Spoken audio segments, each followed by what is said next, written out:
You know he can play football. Kevin Williams has been doing that at a high level since he entered the NFL.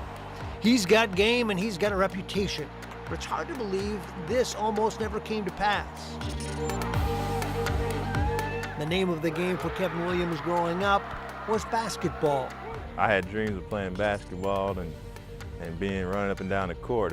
My older brother played basketball in college, and that's kind of all I knew there was because he didn't play football, but my middle brother played football. So pretty much, you try to be like one of your older brothers. So I was all about basketball growing up. And I knew that he had two older brothers actually, and they were big guys.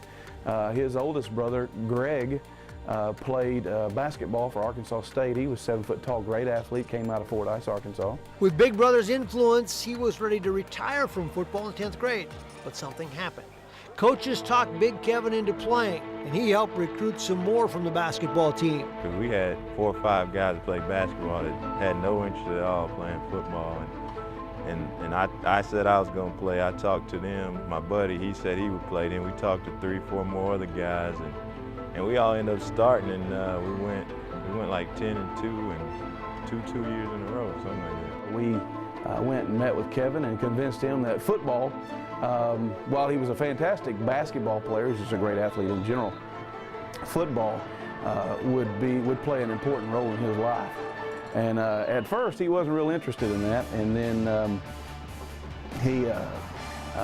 we had a nice visit with his mother. Yes, the power of persuasion changed his life, and his legacy followed. See, he didn't just play football, he dominated on the football field, a tight end with basketball skills incorporated.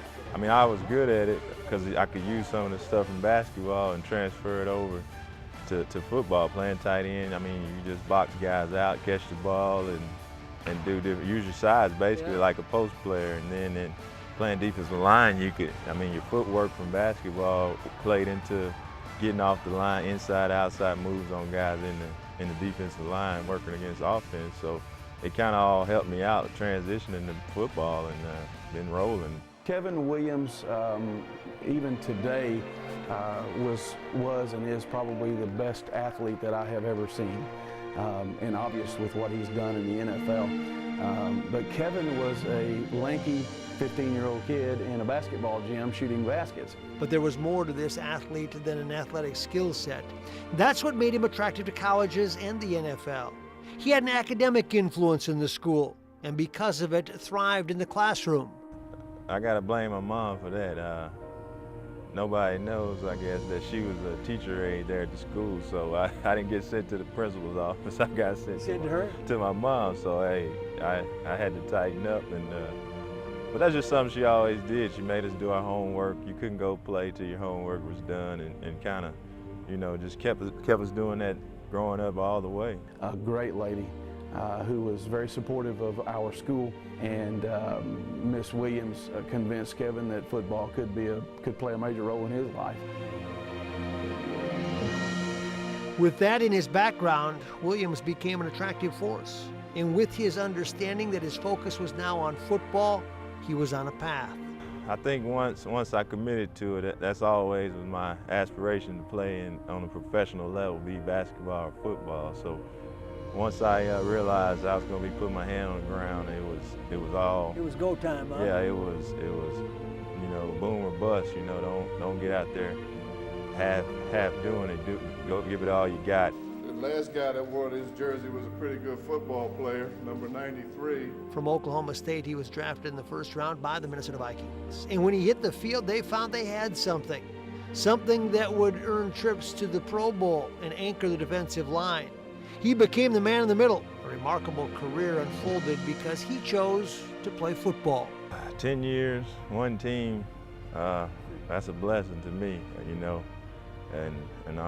that's the only way I can say, I'm blessed to be still playing high level, still with the Minnesota Vikings who drafted me, and hopefully, finish here. Ever mindful of his roots, and the people that watched him grow up are mindful of what he means. So are you going to go to school down there? He would come home from Oklahoma State. I want kids to see if you work hard and if you do what you're supposed to do, this could happen. And every single time, he'd get mad at me, but I didn't care.